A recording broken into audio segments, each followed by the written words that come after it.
and welcome back to my channel. Today I'm going to read with my mom Monsieur Albert Rides to Glory by Peter Smith, illustrated by Bob Graham.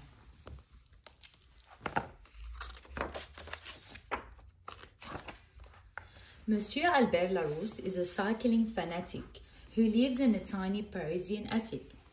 Up 6 flights of stairs in an apartment 6A, a 10-minute ride from the Rue de la Paix. He picks up the paper at breakfast one day and reads it while drinking his cafe. Olé. Grand cycle race, fabulous prize to be won. Magnifique, exclaims Albert as he butters a bun. It's from Paris, he reads, down to Nice. Côte d'Azur. A marathon pedaling feat, that's for sure. But I'm fit for my age, and I've got a good bike and a fabulous prize. That's the bit I like. So elderly Albert, nearly hairless of head, quickly swallows his coffee and makes up his bed. He slips on cycle clips, makes himself neat, and carries his bike down the stairs to the street. In waterproof Panier.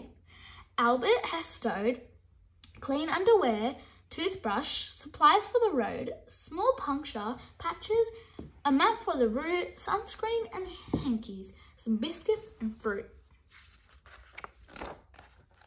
He gets to the start at 9:15. After buying some bread, a bottle of wine. Hey Albert, a voice yells, you silly old goat. You're turning this race into some sort of joke. It's handsome François, surrounded by girls, with a sneer on his lips and a shine on his curls. But Albert ignores the crude insult he's thrown and pretends to be busy with thoughts of his own.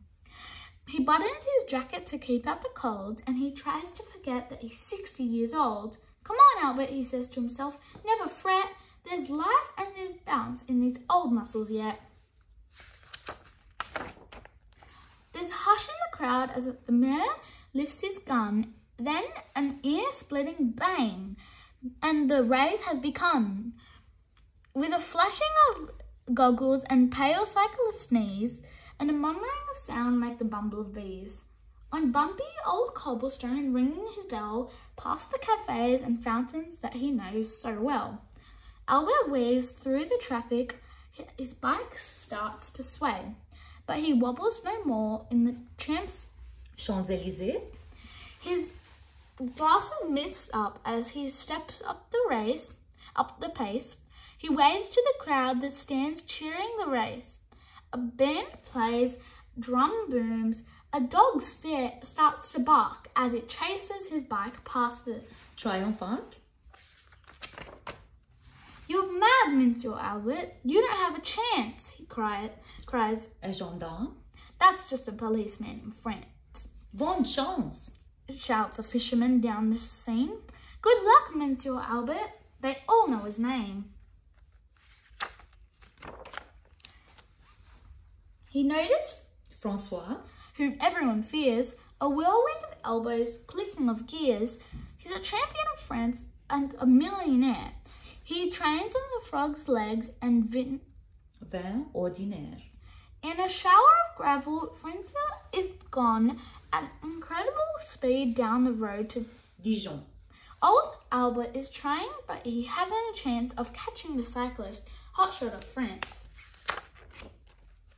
He stops by the road for a bit of a rest. He eats the crust off his bread. It's the bit he likes best. The riders zoom past as he remounts his bike and sets off again in the fast fading light. He's a saddle sore, weary and riddled with cramp. His trusty old jacket is wrinkled and damp. He beds down for the night where a slow river flows, but his legs keep on pedaling in uneasy doze.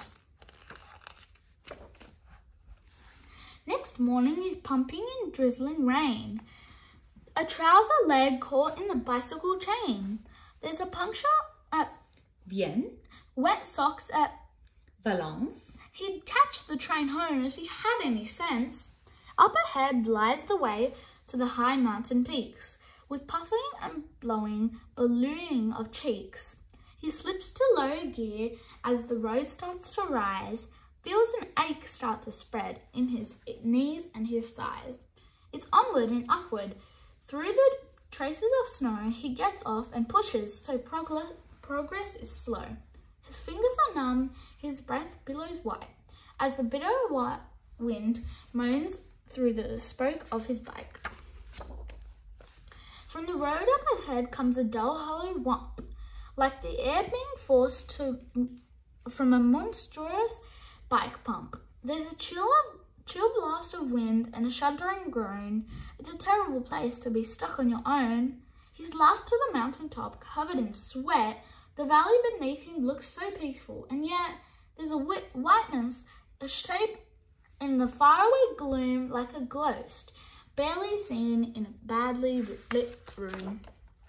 He's freewheeling closer down skating rink ice with a squealing of brakes like the squeaking of mice. There's a horrible feeling of dread in the air, and he leaps from his bike where he sees what there is there. A gigantic snowball is plumping down, ripping up trees, vibrating the ground. And right before Albert's incredulous eyes is gaining speed and increasing in size. And all the brave cyclists are right in its tracks as it reaches the road with a slithering smack. Ever faster, it goes up in mad, downwards plunge, picking up riders and bikes like a sponge. Francois sees it coming. He's still in the lead, but can he outpace it? Has he the speed? He's a meter in front in a shower of snow. Can he avoid it? The answer is no. It comes closer and closer. Francois, it's adieu. The snowball influed him, his bicycle too, with a glitter of snow and a spray crackle of icicles, and a crunching, snapping of expansive bikes. It's spinning and whirling them down from the snow to the gentle French countryside sleeping below, past a farmhouse and a vineyard, a peaceful old town that's set in a patchwork of fields, green and brown.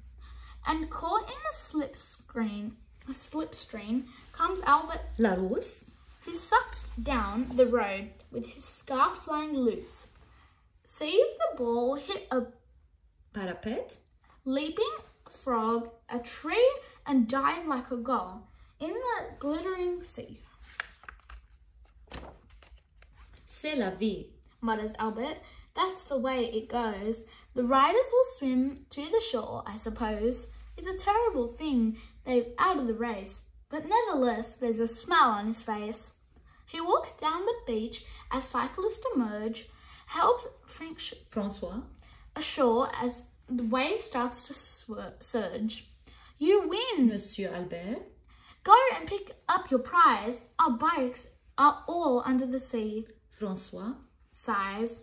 The people go wild as he rides into the night with an escorting of bevy of mountain police, with a hug from a film star, a kiss from the mayor.